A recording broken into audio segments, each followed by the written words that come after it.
WBBL के Jackson Oval Melbourne ground पे आपने अभी 1-2 मैचेस देखे होंगे और आने वाले टाइम में और भी बहुत सारे मैचेस होने वाले हैं। जैसे कल जो संडे है, 2 के 2 मैचेस आपको यहाँ पे WBBL के देखने को मिलेंगे। तो किस तरीके से मैचेस हो सकता है और आप कैसे इसका बेनिफिट जो है बहुत अच्छे तरीके से उठा सकते हो, इसको हम लोग डिटेल्स में चर्चा करेंगे और देखेंगे कैसे जो है ये ज़्यादा बेनिफिशियल रहेगा। और अगर हम लोग इन मैचों की बात करते हैं तो आप जाकर देखोगे टेलीग्राम पे हमने बहुत अच्छे से सेशन करवाया है। विनर जो भी एंट्री है बहुत अच्छे से मिला है, बहुत अच्छे से सभी लोग प्रॉफिट बना रहे हो। तो अभी तक जो है आपने ये जर्नी स्टार्ट नहीं किया हो तो आप डायरेक्टली जुड़ सकते हो और बहुत अच्छे से जो आप प्रॉफिट उठा सकते हो। वीडियो के डिस्क्रिप्शन में सारे डिटेल्स मिल जाएगा आपको, व्हाट्सएप का, टेलीग्राम का, वहाँ से आप डायरेक्टली जुड़ सकते हो।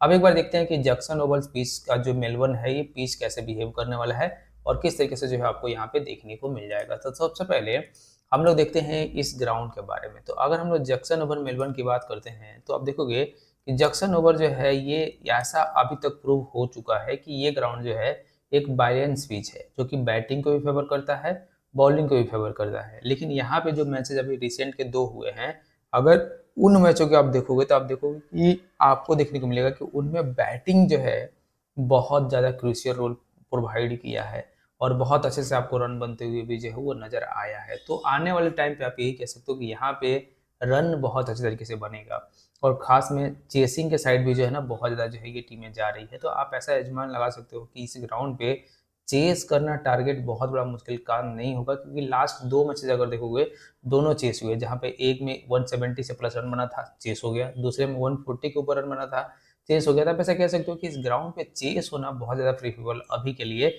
आपको देखने को मिल रहा है। लेकिन अगर हम लोग फर्स्ट बैट एवरेज देखें तो आप देखोगे कि 151 जो है आपको स्कोर देखने को मिलेगा, जो कि इंडिकेट करता है कि टारगेट जो है वो काफ़ी ज़्यादा कॉम्पिटेटिव होगा। लेकिन हाँ, कॉम्पिटेटिव इस ग्राउंड में बनाने के लिए आप कह सकते हो कि 170 के ऊपर का मार्क जो है वो क्रॉस करना पड़ेगा दोनों टीमों को, तभी जो है इस ग्राउंड पे ऐसा बन सकता है कि हाँ वो टारगेट जो है वो चेस ना हो। बाकी अगर उसके नीचे की टारगेट हम लोग देखते हैं तो ज़्यादातर केसेस में यही नज़र आ रहा है कि इस ग्राउंड को बहुत अच्छी तरीके से बैट्समैन समझ पा रहे हैं और रन बहुत अच्छा बना रहे हैं। तो इस चीज़ का जो है आपको यहाँ पे ध्यान रखना है। अब बॉलर्स की बात करते हैं तो ऐसा नहीं कि विकेट नहीं गिर रहा है, लेकिन हाँ, अगर नॉर्मल डाटा के हिसाब से आप देखोगे तो विकेट बहुत ज़्यादा नहीं गिर रहा है और खासकर सेकेंड इनिंग में तो आपको और भी कम जो है विकेट गिरने को दिखाई दे रहा है। तो जो भी विकेट गिरना होगा वो आपको फर्स्ट इनिंग में थोड़ा सा ज़्यादा दिखाई देगा। हालाँकि साथ-साथ टारगेट और जो रन रेट है बॉलर्स का वो भी जो है आपको बड़ा दिखाई देगा और साथ में आप जैसे-जैसे मैचेस बढ़ते जाएगा देखोगे कि बॉलर उतना ही कम इफ़ेक्टिव जो है वो होते चला जाएगा। अब अगर हम स्पिन बॉलर्स की बात करते हैं, स्पिन बॉलर्स भी हमने देखा कि लेटर हाफ में भी बहुत ज़्यादा इम्पैक्ट नहीं डाल रहे हैं। तो आप ऐसा ले लो कि हाँ, इस ग्राउंड पे बहुत ज़्यादा विकेट आपको नहीं देखने को मिल सकता है।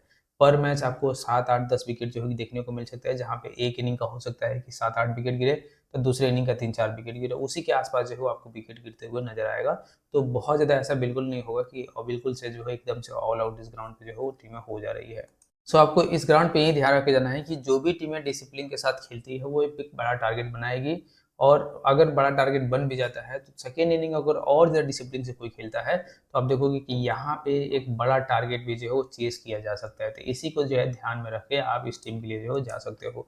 अब बात करते हैं कि यहाँ पे पीस रिपोर्ट की एक बार देखते हैं डिटेल्स में, तब देखो 43 मैचेस में 23 मैचेस फर्स्ट बैट जीता है, 20 मैचेस सेकेंड बैट जीता है। तो सेकेंड बैट और फर्स्ट बैट में बहुत ज़्यादा डिफरेंसेस नहीं है, लेकिन हाँ, रिसेंट के जो मैचेज हो रहे हैं उनमें ये ज़्यादा देखने को मिल रहा है कि जो सेकेंड बैट है वो बहुत ज़्यादा प्रीफर यहाँ पे कर रहा है। तो उसी के हिसाब से जो है आप अपने टीम को तैयार कर लेना और उसी के हिसाब से आप एंट्री सेशन जो है वो लेके जा सकते हो।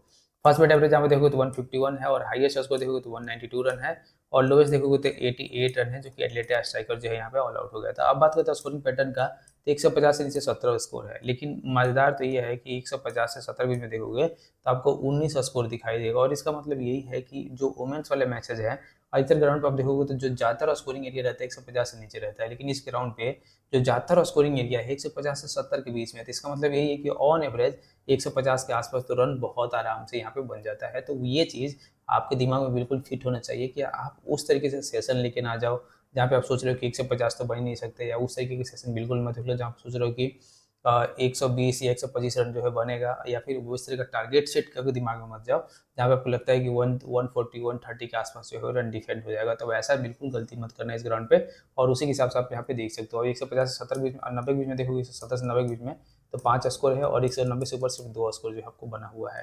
अब लास्ट के 5 मैचों में 147 जो है टारगेट है, हालांकि जो रिसेंट का भी 2 मैचेज हुए वो एड नहीं है इसमें। अब टोटल विकेट 50 आपको देखने मिलेगा, जिसमें से 32 विकेट फास्ट बॉलर लिया है और स्पिनर जो है 18 विकेट लिया है। तो आप कह सकते हो कि जो इफेक्टिवनेस है वो फास्ट बॉलर का थोड़ा सा ज़्यादा है, लेकिन अगर हर मैच 10 विकेट के हिसाब से आप देखते हो तो आपको लगेगा कि बॉलर्स बहुत ज़्यादा इम्पैक्टफुल यहाँ पे नहीं हो रहे हैं। तो ये चीज़ जो है आपको यहाँ पे देख के जाना है। अब बात कर लेते हैं कि यहाँ पे जो लास्ट के 4 मैचेस है, जैसे आज ही के दिन जब मैं वीडियो रिकॉर्ड कर रहा हूँ 2 मैचेस आज ही के दिन हुआ है, जहाँ पे देखोगे जो अभी रिसेंट का मैचेज हुआ था जहाँ पे पर्थ 141 बनाया, 145 बना के मेलबर्न रेनेगेट्स जो है चेस कर लिया 6 विकेट से। और वहीं देखोगे उससे पहले जो सुबह के मैचेस था, सुबह के मैच में हम देखोगे तो आपको देखने मिलेगा कि यहाँ पे ब्रिस्बेन हीट जो है 173 रन बनाया था और हॉवर्ड जो है 177 बना के जो है चेस कर लिया 7 विकेट से। तो आप देख सकते हो कि दोनों मैचेस अभी हुए हैं, बड़े बड़े टारगेट सेट हुए, लेकिन दोनों बहुत आराम से, बहुत ज़्यादा आराम से चेस हो गए हैं।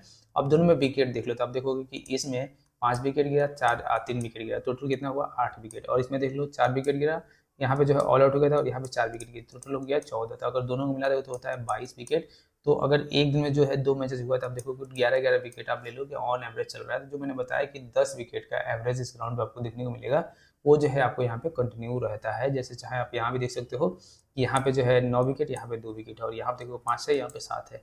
तो और इस स्कोर को देखो तो ये पिछले साल का स्कोरिंग है, लेकिन हाँ मेनली जो इस साल का स्कोर बन रहा है उसको आपको जो है ध्यान में रख के जाना है। इसका मतलब ये नहीं कि सारे मैचेज यहाँ पे हाईएस्ट स्कोर वाले ही होंगे, इसमें से कोई भी मैचेज जो है लो स्कोरिंग हो सकता है। डिपेंड करता है कि टीम, जैसे मैंने बताया कि कोई भी टीम बैलेंस तरीके से खेलेगी तो एक अच्छा रन यहाँ पे बना सकती है।